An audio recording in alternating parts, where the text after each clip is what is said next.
Today we're going to talk a little bit about detachment, apathy, and motivation.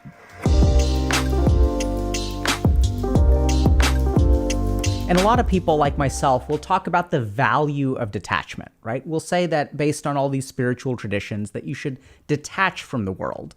And as you detach from stuff, you'll be happier, you'll be more content, you'll be more free, and sometimes even more productive.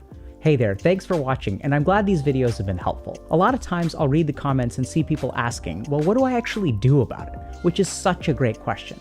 And unfortunately, my experience has been that the resources out there aren't actually that good at helping people create sustainable change, which is why I started HG in the first place. HG coaches are trained on a curriculum that integrates all of my understanding into what is motivation, what paralyzes us, and how to create lasting behavioral change. So if you're ready to take the next step, HG coaches are ready to build the life that you want. They've helped people build careers, find relationships, build networks of friends, discover what their passions are, and pursue their hobbies. So if this sounds like something that you'd be interested in, check out the link in the description below. But a lot of times that seems really confusing for people, right? Because if you really think about it, it's your attachment to things that actually gets you motivated and moving forward. And a lot of people get confused by this concept of detachment versus apathy, because if I detach from stuff, doesn't that mean that I stop caring? And caring is the only thing that actually keeps me going. And a lot of people who will listen to people talk about detachment will kind of conclude that, okay, I can't afford to be detached. Because if I become detached, then I'm going to sit around and do nothing.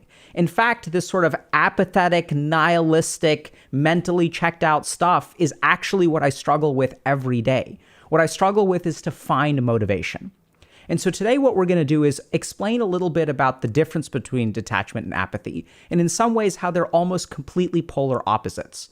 And we'll talk a little bit about the value and explain why detachment can be so good. And most importantly, we're going to sort of explain to y'all the mechanism behind which detachment actually helps people move forward. So in order to understand this, we have to start with an understanding of how we normally motivate ourselves. So normally I have some kind of internal drive and I have some sort of external resistance. So a good example of this is that, let's say I'm ambitious and I want to accomplish a lot, but I hate my job. So this is the sort of situation where I don't want to work. I don't really enjoy work. It's kind of like this barrier that I have to overcome. And what allows me to overcome the barrier of the boringness of work, the toxicity of work, the diminishing returns that I get from putting in effort, what I have to do to overcome the negative situation at work is some amount of ambition. And so some of y'all may sort of really wish that you were more ambitious, right? Because we see people who are doing the Sigma grind set and they're super, super ambitious and they will tolerate a ton of pain. And they're I'm going to be hardcore and life sucks, but you got to be super ambitious. And so what we sort of do is we have this internal driver that we use to overcome the hump of resistance. And then what happens is there's this little equation that goes on in our head, right? Work sucks so much, so that sort of creates a certain amount of resistance. And if I'm ambitious enough, I can overcome the hump of disliking work. And that actually leads me to action, which then leads me to benefits like success and money and promotions and things like that. So this is sort of normally how we motivate ourselves. There's sort of this internal struggle between the world sucking out there and me ramping myself up internally, really juicing myself to overcome those negatives. Another really good example of this, if we want to step outside of work for a second, is loneliness and anxiety. So this is something that we deal with a ton in this community. I've helped a ton of patients with this kind of stuff, where it's okay, so I'm socially anxious and it's hard for me to make friends. When I go out and I meet people, oh my God, it's so painful. I look stupid, I sound stupid, everyone's judging me all the time. Social media definitely doesn't help that kind of stuff. So what happens is we kind of move out into the world, we get bludgeoned by our social anxiety, and then we retreat. And when we retreat, what starts to build up? A sense of loneliness. And so there's some research that shows that this is the loneliest generation in the history of humanity. And so the loneliness builds and builds and builds and builds and builds until it overcomes the resistance from the social anxiety, right? So here's this barrier of social anxiety. We try to move out into the world and we get swatted back. And then the loneliness rises. And once the loneliness surpasses the anxiety, then we're so desperate that we can't afford to be anxious anymore. And then we start moving forward. And so if we think a little bit about what drives us forward in life, it's this thing over here, right? It's that level of anxiety. It's that feeling of loneliness. It's the desperation of always being alone. And this is what we sort of think about as caring, because sometimes that stuff, like if that gets too toxic or too harmful, what we end up doing is becoming apathetic, right? So like if I don't have that driver, so I have social anxiety over here and the loneliness is building up over here. But if I become apathetic, if I mentally check out at work, if I sort of numb myself from the loneliness, that's really what apathy is. I stop caring about life and then I'm kind of stuck. And so that's usually how we work, right? Because if we're apathetic, we're not doing anything. And the only thing that we can use to overcome that hump is actually caring a lot. The more I care about my job, the more that I care about not being alone anymore, the more I'm actually going to motivate myself forward. But this is not really like a healthy or sustainable way to live life, right? In the case of ambition, it results in burnout. And in the case of loneliness, like it's so terrible. I mean, hopefully y'all don't know, but unfortunately, chances are many of you do, that the struggle between loneliness and anxiety sucks, like no matter how you cut it. Even if the loneliness rises to the point where you move out into the world, it's still a painful experience. And so what a lot of people will think is that, okay, like I can't afford to give up my attachments. I can't afford to give up the loneliness. I can't afford to give up the ambition, because then how am I going to do anything? And this is where detachment enters the picture. Because detachment is not about detaching from the world. It's actually about detaching from yourself. So when we really think about what detachment is, so like here's the world down here, and here's us up here. And we kind of sit in the middle. And I know that sounds kind of weird. What do I mean by that? So we kind of sit over here, and what we think detachment means, that we think it means removing ourselves from the world, right? Like I'm going to stop caring about stuff. But if you really look at it, what detachment truly means is removal from our own ego. So when we remove ourselves from our ego, that's when we actually become detached. Now, what does that mean? So I'll give you all kind of a simple example. Let's say I want to dance at a party. So I'm hearing the music. The music is fantastic. I really, really feel like dancing. What is it that keeps me from dancing? Because I can hear the music. I want to move. Maybe I don't know how to dance, but who the hell cares, right? Generally speaking, people who like dancing to music don't care if they know how to dance or don't know how to dance. You can still dance to the music and enjoy it. But what is it that keeps you from enjoying that moment in the world? It's not the world itself. It's your own ego. It's this idea that, oh my God, if I start dancing, I will look stupid because I don't know how to dance. People will think I'm an idiot. It's going to be so embarrassing. What will people think? So in that moment, there you are existing in the world, and you have something in the world that you want to do, that you really want to do, that you crave doing, that you are jealous when you see other people who are able to do it, and you're unable to do it. And what is it that keeps you from doing it? It's not actually the world. It's not because the music sucks. The music is fantastic. What keeps you from doing it is actually your attachment to your own ego. So this is the thing that's really, really important to understand. When we're talking about detaching, we're not moving away from the world towards ourselves. We're actually moving away from ourselves and actually towards the world. And this is why people who are detached are able to dance like there ain't no tomorrow. They're able to actually live life to the fullest. If they go to karaoke, they can just sing karaoke and not worry about what other people think. Imagine what would happen if you went to a party and you didn't care what other people thought. Because if you really tunnel down into it, what is it that when we say care what other people think, what aspect of other people's thoughts do you actually care about? You care about their opinion of you. Their opinion of you is attached to your ego in the way that you're viewed, right? When a narcissistic person has a big ego, what does that mean? That means that everyone needs to think positively about the narcissistic person. So this is the key thing to understand, that detachment and apathy, and we'll get into this a little bit more in a second, are actually complete opposites. And what we're not removing ourselves from the world. What we're actually doing is moving more into the world and removing ourselves from ourselves. So what does that mean in terms of that motivation kind of diagram that we were thinking about, right? Because here's my ambition, here's my feeling of loneliness, and then there's the resistance that I encounter. So that resistance is things like, oh my God, what will people think? Or I dislike my job. And so if we look at that resistance that keeps us from moving forward in life, that resistance is usually composed of emotions and ego. And so what a detachment actually does is it lowers that resistance. And the beautiful thing is that once we lower the resistance, once there is no hump to overcome, then we can be driven forward by all kinds of things. We no longer need ambition to act. We no longer need that loneliness to move out and engage with people. And that may sound a little bit weird, but let's tunnel down into that.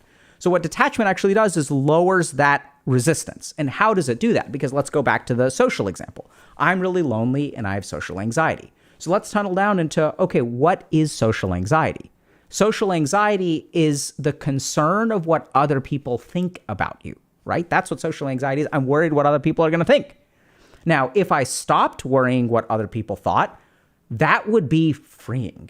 That would be amazing. And the most important thing is that if I stopped caring what other people thought, I don't need loneliness to drive me to engage with other people. I can engage with other people through all kinds of other things like, hey, that person likes something that I like. That can drive me to form a connection with them. What about the work scenario, right? Because in work, but I genuinely hate the work. So this is where you got to stop for a second and you really got to think, why do you hate the work? So if you really talk to people, and we do this a lot, for example, through career coaching, we work with hundreds of people now, and we understand why people hate their jobs. A lot of times the reason that people hate their jobs is because they're not recognized in their jobs. The effort that they put in is not appreciated, that they have trouble advocating for themselves and people are playing politics. Sometimes it's because the job is really, really, really boring.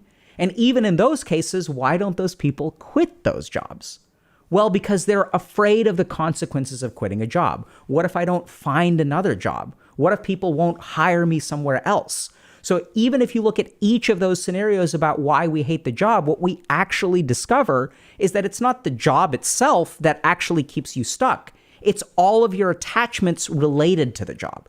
It's wanting to be appreciated by your boss, wanting to be recognized, wanting to be respected by your peers, which, by the way, is what leads you to work extra hard to get that recognition.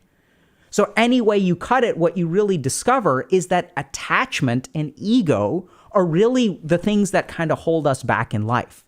And since we're so attached to the opinions of others, we have to start to use these dirty fuels, these toxic motivators like ambition and loneliness to actually move us forward.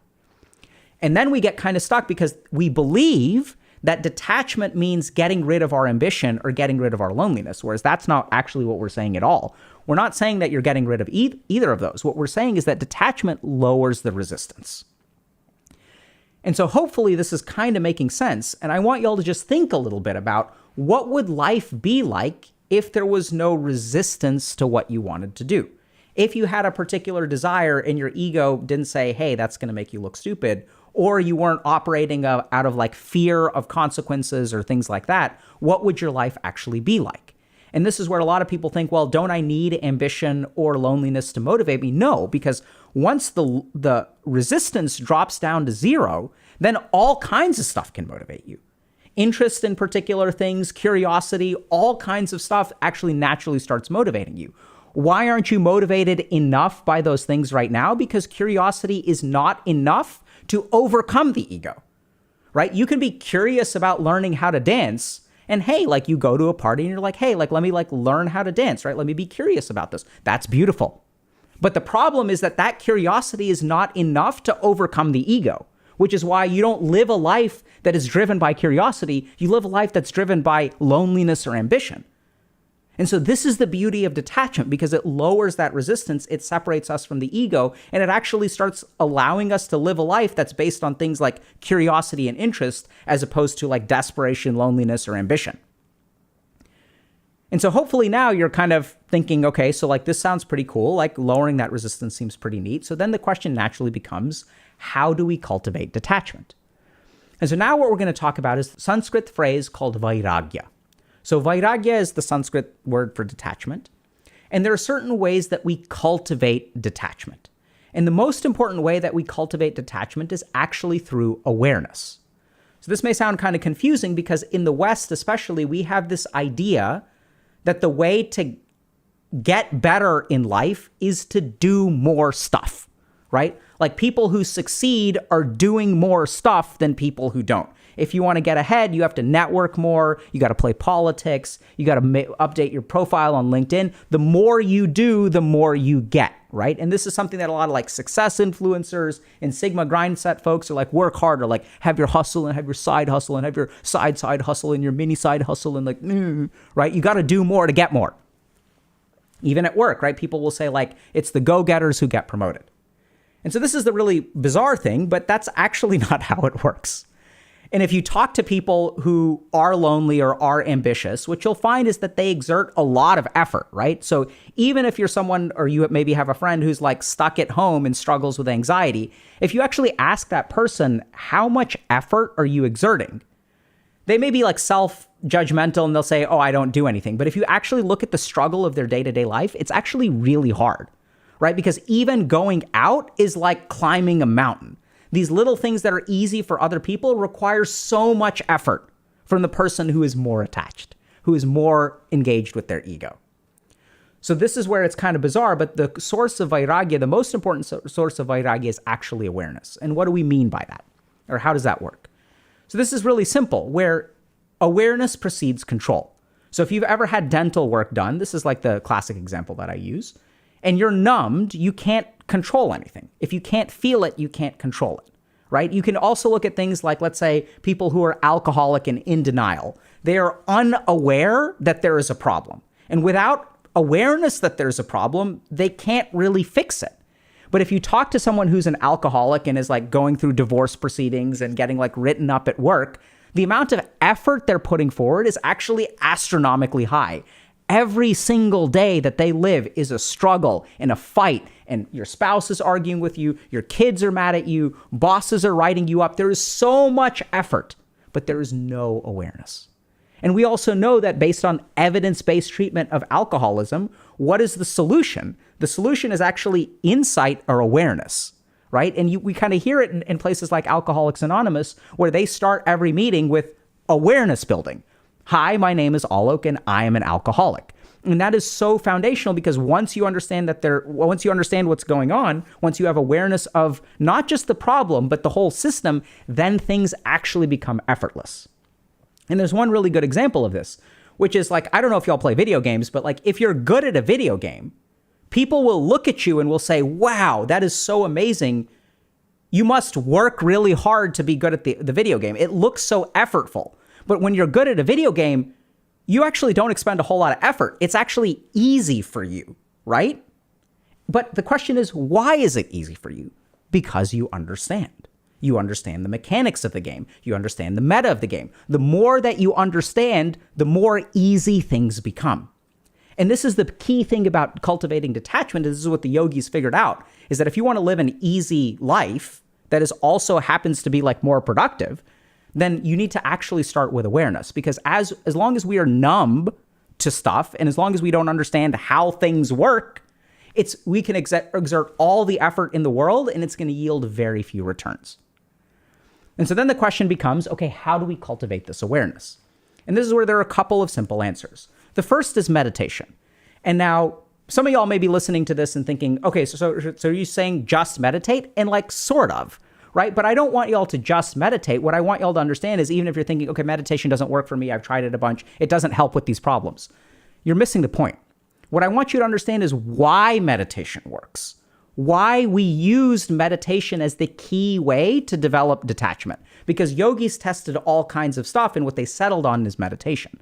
And why is that? It's because meditation is the practice, literally the practice, where we skill up our ability to be aware. So the first thing is you should meditate. And what does that meditation mean? It means just be aware of stuff. The second thing that I strongly recommend that you do is spend time with yourself. So if we're talking about awareness, a key thing that we really want to be aware of is our reactions to stuff. Because it is in our reactions to stuff that we actually find our attachments. So if we go back to dancing at a party, what am I attached to? It's going to manifest in the way that I react when I'm at the party. So if I want to dance and the music is fantastic and I really want to dance, and then notice the reaction that you have within yourself.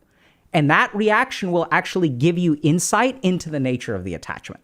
We spend so much time trying to overcome that reaction, right? We wrestle with ourselves. We try to overcome and conquer anxiety that we don't ever spend any time just sitting there and observing it. And so that's the problem, is that effort over that anxiety is not going to ultimately lead to success. What's ultimately going to lead to success is awareness. And so notice your own reactions to things. And in that sense, spend a little bit more time just with yourself. And the last thing that I want to share with y'all is a little bit of how you could be reacting to this video. So I want y'all to notice that when I say, hey, like spend some time like noticing things, notice your reaction to things, maybe try meditating. What is your reaction to this video, right? There's a decent chance that there's a fair number of y'all that are saying, oh my God, he's saying just meditate. I've tried that before. It won't work. So that's kind of interesting, right? So if you've been following me thus far, hopefully you kind of buy what I'm selling, in the sense that we have these driving motivators, we have these resistances, and we rely on jacking up our motivation to overcome the resistance. And wouldn't it be awesome if we no longer had that resistance? And you're like, yeah.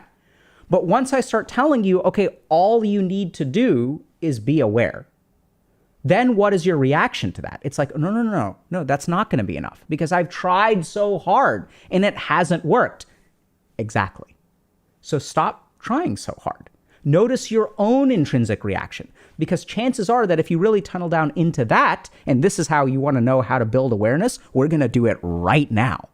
Tunnel down into that. Why are you so skeptical that this is going to work? If you tunnel down into your skepticism, there's going to be emotion there, right? There's going to be fear. What if it doesn't work? Or it's going to be frustration and regret. I've tried this before and it didn't work. I don't want to waste my time. There's going to be all kinds of emotions, negative emotions tied to your resistance to doing what I'm asking you to do, right? Because that's what it is. It's the resistance. And what is the resistance? It's emotion. And anytime there's negative emotion, there's ego. And so now we see in this moment that if you try to push forward, you'll feel that resistance. And it's actually telling you, don't do it, don't do it, don't do it. And how do we actually overcome that? Notice that reaction. We can do it right now. Notice that reaction. Why is it that I'm so resistant to trying this? Why is it that I'm so resistant to meditating? Because I've tried it and it didn't work. I've been burned. I've wasted my time. I can't afford to waste time anymore. And if you have those kinds of thoughts, what is that? Those are attachments, right? You can't afford it. Oh my God. The only times we can't afford things are when we're attached to things. I can't afford to set boundaries with my boss. I can't afford to rock the boat in my relationship. When you can't afford to do something, that's an attachment. So I know it sounds kind of bizarre, but the truth of the matter is that detachment and apathy are actually complete opposites. And it's the fact that we get confused about that we assume that those are the same thing, that we actually try not to cultivate detachment. Because we've started to build a system of motivation that relies on attachment to overcome our resistance. That's the only way we can move forward. But if you really want to be free of all of that crap and be free from the only motivator being this toxic motivator or dirty fuel like ambition or loneliness or desperation, then you have to cultivate detachment. And the beauty is that cultivating detachment from your own ego allows you to actually live more fully within the world.